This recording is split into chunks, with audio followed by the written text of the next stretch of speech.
Before we even get into the testimony, take a second to understand what you're about to hear, because this is not just another domestic dispute case. This is a story the prosecution is framing as a premeditated attempted murder unfolding on a remote hiking trail with no witnesses, until suddenly there were. You've got a husband, a respected anesthesiologist, a wife celebrating her birthday, and a trip that was supposed to bring them closer, but instead turns into a violent life-or-death struggle. Now here's where it gets even more intense. The state isn't just arguing that this was a crime of passion. They're building a narrative of planning, digital searches, isolation tactics, even bringing a syringe and vial to the scene.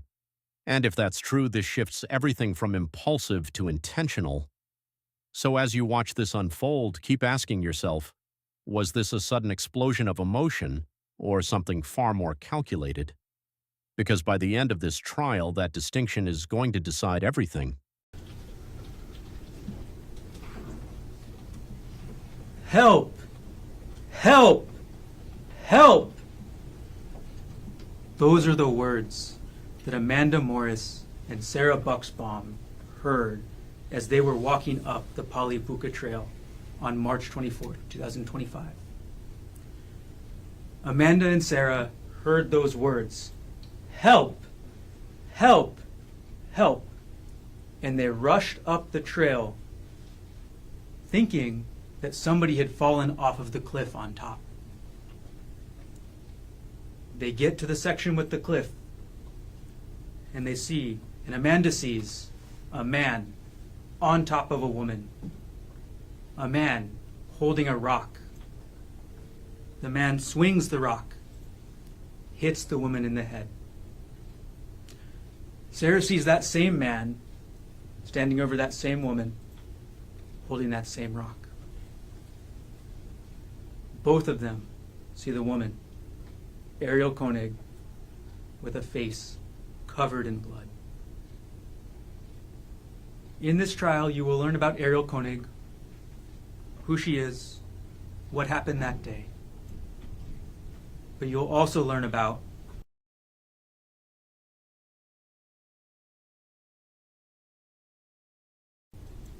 the man holding the rock, the man who hit her with that rock, Dr. Gerhard Koenig, anesthesiologist, Ariel's husband, and the defendant in this case. Now, Ariel and Dr. Koenig, the defendant. Right here is where the prosecution subtly starts laying the groundwork for premeditation. Notice how they emphasize that the defendant planned everything, the trip, the hotel, even the specific hike. In legal terms, this matters a lot. Why? Because intent doesn't just come from what someone does in the moment. It can be inferred from the steps they took beforehand. And then there's that detail about avoiding other hikers. At first glance, it might seem insignificant, but in court, isolation can be a huge red flag. Prosecutors often argue that creating a situation where there are no witnesses isn't coincidence, it's strategy. Of course, the defense might counter that this was just a couple wanting privacy on a hike. But here's the question for you. Do you think avoiding other people was innocent or intentional? Because depending on how a jury interprets that moment, it could completely reshape the narrative. Normally don't live on Oahu. They're from Maui, where Ariel works remotely and Dr. Koenig practices anesthesia. But that weekend, March 24th, 2025, just under a year ago, they came to Oahu for Ariel's birthday. Ariel's birthday, March 24th, the day this happened. It was actually Ariel's very first trip to Oahu. Her first time coming to this island. The defendant planned the trip. The defendant booked the tickets. The defendant booked the hotel room. The defendant planned the couple's activities. The defendant researched and planned the hike that he took Ariel on that morning. That morning, March 24th, 2025, Around 10 o'clock in the morning, the defendant drives Ariel up to the Poly Lookout. They get to the Poly Lookout, the big tourist area overlooking the whole bunch of the windward side, and they get ready to go on the hike. The trailhead for the Polypuka Trail is in the bus parking lot of the Poly Lookout, so not where rental cars or other people park. It's on the other side, next to a set of bathrooms over a wall. So the defendant takes Ariel there, but when they get to the trailhead, they see other potential hikers. They see other people looking for how to start the trail. And Ariel wants to help them. She wants to help them find where the trail starts so that those people can hike up the trail. And she suggests that to the defendant. She says, "Why don't we show them where the trail is?" And he tells her, no. He wants to hike with her alone. He doesn't want to help those people. He wants to hike with her alone. So, they don't go up the trail at that point. They go to the Poly Lookout. They go to the tourist area with the plaques. They go to the lookout, looking all over the windward side, and stay there for a few minutes, take photos, then go back to the trail. Now when they go back, there's nobody else. They're alone, and they start the hike together. They start the hike. It starts in a heavily forested area. You climb over a wall, you go past a sign, you start going up a hill. It's a steep hill, a lot of tree. This is the turning point, and it's crucial. Up until now, everything could still be interpreted as a normal, if slightly tense, hiking trip. But the moment Ariel decides to turn back, the entire trajectory of this story changes. In many cases like this, the prosecution will argue that the suspect had a plan, and when that plan starts to fall apart, that's when violence erupts. Think about it. The destination, the puka, was never reached. The hike didn't go as intended, and now they're descending, emotions potentially escalating. This is where juries start asking, was the attack triggered by rejection, frustration, or was the plan always to act somewhere along that isolated ridge? Also notice how detailed Ariel's actions are, taking photos, sending Snapchats. That digital trail could become powerful evidence. It timestamps normal behavior right before everything goes wrong. So ask yourself, does this feel like a sudden snap, or something building beneath the surface the entire time? Roots, but not a lot of brush cover on the very start. So they go up this hill, and they get to the top of the ridge. Once they get to the top of the ridge, the trail goes left. The trail follows the top of the ridge. On one side, the town side, there's a steep hill, covered in forest, heavy brush on the ground. But on the other side, the windward side of the trail, sheer cliff, a several 100-foot drop, all the way to the bottom of the Poly.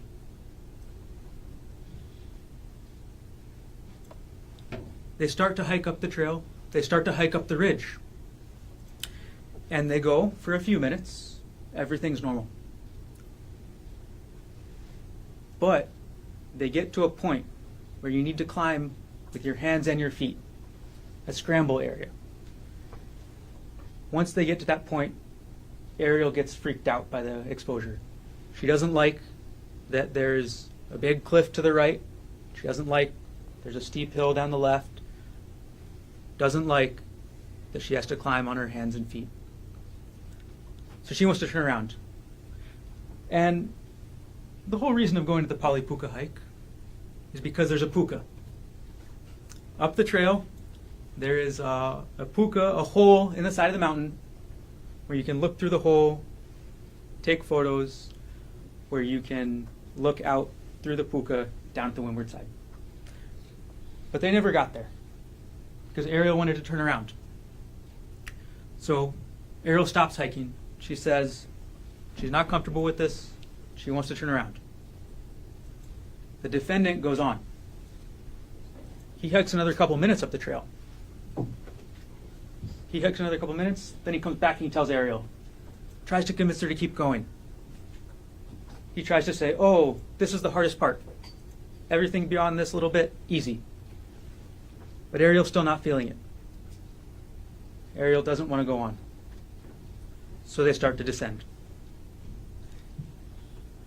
And as they start to descend the trail, as they start to walk down that ridge, now, at this point, the steep hill with the forest is on the right, the town side, and the cliff side, the windward side, is on the left. They walk down the trail. They're taking photos. They're sending photos to their family. Defendant ends up taking Ariel's phone to take photos of her, to take a selfie. And Ariel actually takes a photo of the defendant with her phone as well, right by the cliff. Ariel takes a photo and she sends it to her family on an application called Snapchat with the tagline on there, "Don't look down." The defendant then wants to take a photo with Ariel right by the edge of the cliff. And she says she's uncomfortable with it. She's uncomfortable with the cliff. She's uncomfortable with the fall, with the danger. So she goes, she holds onto a tree, and she tries to take the photo. The defendant goes back up, away from the cliff, back towards the trail. Ariel follows.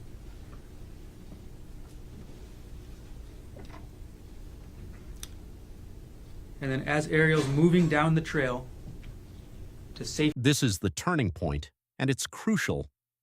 Up until now, everything could still be interpreted as a normal, if slightly tense, hiking trip. But the moment Ariel decides to turn back, the entire trajectory of this story changes. In many cases like this, the prosecution will argue that the suspect had a plan, and when that plan starts to fall apart, that's when violence erupts. Think about it. The destination, the puka, was never reached. The hike didn't go as intended, and now they're descending, emotions potentially escalating. This is where juries start asking, was the attack triggered by rejection, frustration, or was the plan always to act somewhere along that isolated ridge? Also notice how detailed Ariel's actions are, taking photos, sending Snapchats. That digital trail could become powerful evidence. It timestamps normal behavior right before everything goes wrong. So ask yourself, does this feel like a sudden snap, or something building beneath the surface the entire time? Safely get by the defendant at this narrow spot with the cliff behind her. The defendant ends up grabbing her by her shoulders. He pushes her backwards towards that cliff. Ariel goes to the ground. She goes to the ground. They start wrestling. They start struggling. They start fighting.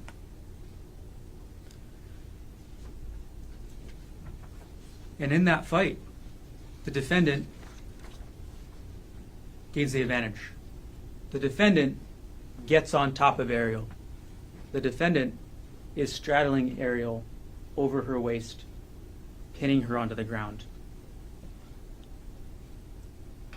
And Ariel's trying to fight back.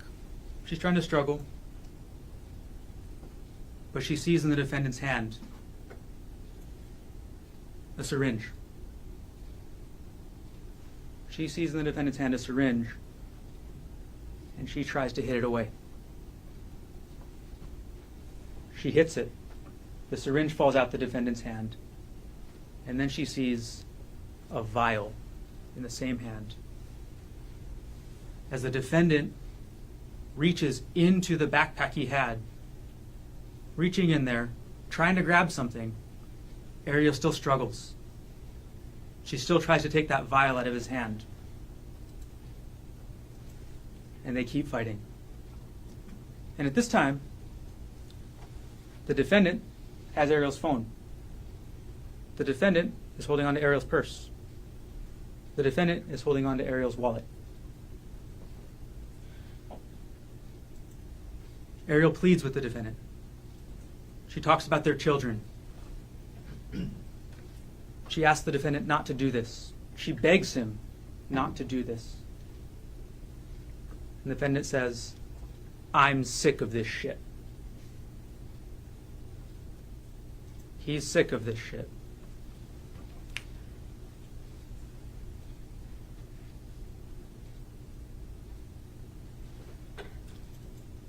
Ariel calms the defendant down. She thinks she calms the defendant down until the defendant picks up that rock. Until the defendant picks up that rock that Amanda Morris saw. Until the defendant picks up that rock that Sarah Buxbaum saw. And just when she thought the defendant had calmed down, he starts to take that rock and bash her in the head multiple times. "Help! Help! Help!" is what Ariel says while the defendant is hitting her.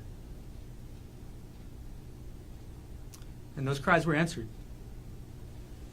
Those cries were answered when Amanda Morris and Sarah Buxbaum arrived on the scene. The defendant stood up. Amanda again saw him hit Ariel. The defendant stands up. Ariel is able to scoot away. Ariel is able to get to Amanda and Sarah, and they're able to get Ariel safely down the rest of the trail. Once Ariel got to that safety of Amanda and Sarah, the defendant was left alone at the scene. Alone with Ariel's phone. Alone with Ariel's wallet. Alone with Ariel's purse. Alone with the syringe. And alone with the vial. All those items, Ariel's phone, purse, wallet, the syringe, the vial, those were never recovered.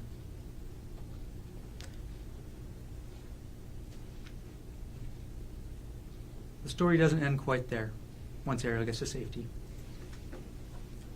A few minutes later, at 10:36 a.m., the defendant takes his phone out. He dials his son, his 19-year-old son, named Emil. He calls him on the FaceTime application on his phone. There's a video call, so Emil can see his dad. And Emil sees his dad with blood all over him. And what does the defendant say to Emil? He says, "I'm not going to make it back. I tried to kill Ari, but she got away." That's what the defendant tells Emil. He doesn't just tell Emil that he tried to kill Ariel, though. He tells her why. The defendant tells Emil, "She's been cheating on me for the last 3 months. For the last several months." If the testimony about this FaceTime call holds up, this could be one of the most powerful pieces of evidence in the entire case. Why? Because it's essentially a confession, unsolicited, immediate, and emotional. Courts often view statements made right after an Ghutna as highly credible because there's less time to fabricate a story. But let's break it down further. The defendant doesn't just say what happened, he says why. He introduces a motive, alleged infidelity. That gives the prosecution a narrative thread tying together the digital searches, the marital tension, and the attack itself. However, the defense might argue emotional distress or mental instability in that moment. So now the question becomes, was this a clear, conscious admission of guilt, or the words of someone unraveling under extreme pressure? Because how the jury interprets that call could make or break the case. He gives his motive to Emil, and he explains his reasoning. He even tells Emil, "I'm at the end of my rope."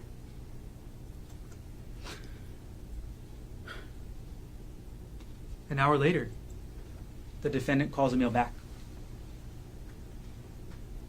The first question the defendant asks him, Emil, did you tell anybody? And Emil says yes.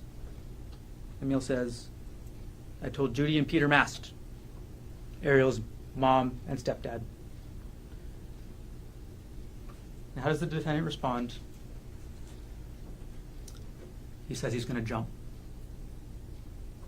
Emil tells him not to, tries to convince him not to, and the defendant ends the phone call by saying, I got to hang up so the police don't find me. That phone call was at around 11:40 a.m. That's the last anyone heard of the defendant for the next 6 to 7 hours.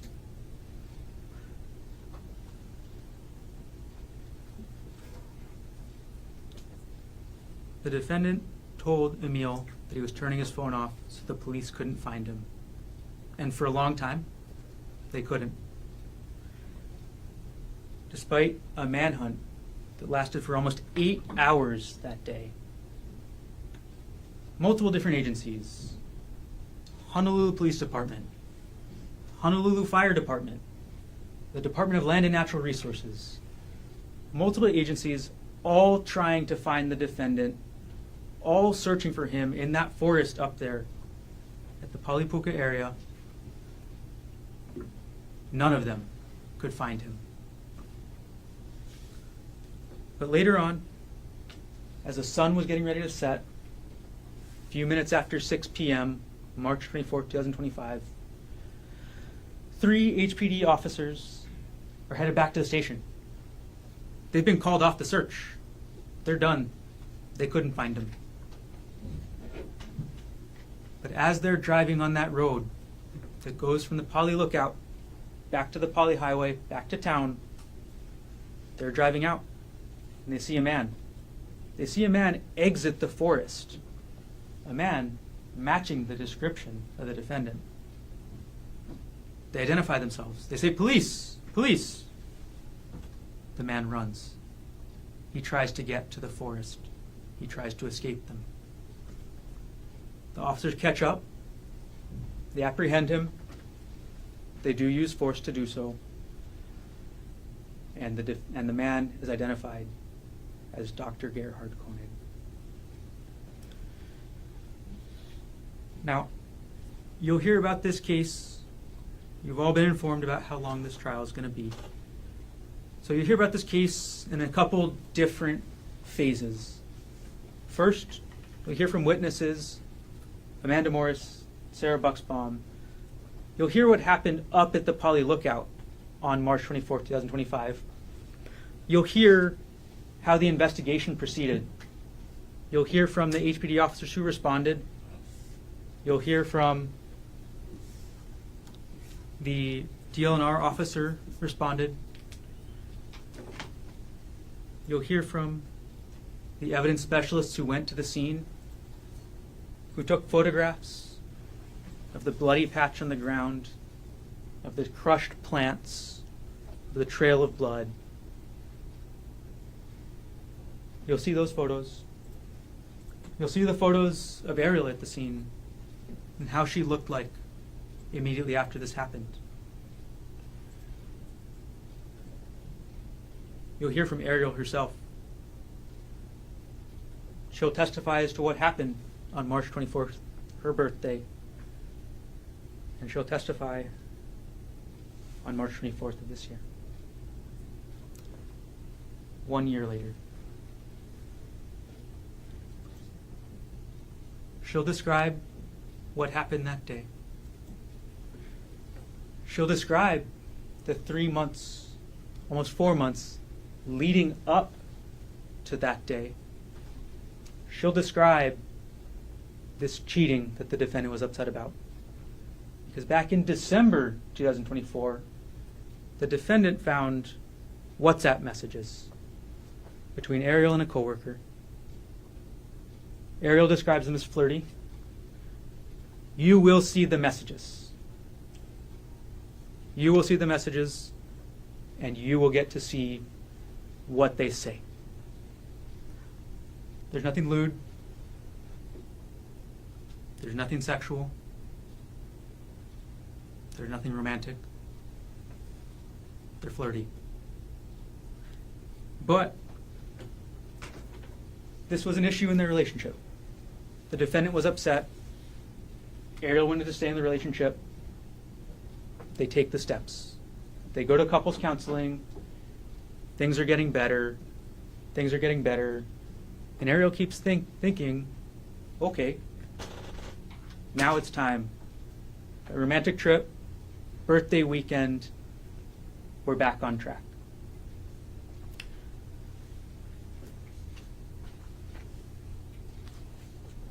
Lastly, Ariel will explain what happened after this incident. So after March 24th, what kind of injuries she had, what kind of effects they had on her. She'll explain, and you will hear testimony, that Ariel, after this happened, by several days, removed the money from a joint bank account that she shared with the defendant. You'll hear that Ariel removed that money, that she used it to pay the mortgage, that she used it to pay for the tuition for the children she shared with the defendant, that she used it to pay marital debt that they'd incurred, that she used it to pay the defendant's own credit card bills. So you'll see what Ariel did with that money. Okay. Beyond that, you'll hear scientific evidence in this case. There will be DNA testimony. All of the blood that was found on the trail was swabbed. All that blood was subjected to DNA testing.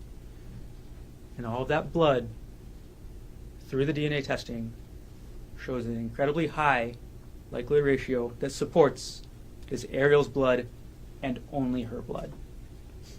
But not only the blood from the trail. Several different swabs from the defendant's clothes recovered from his person all will show Ariel's blood, and none will show his.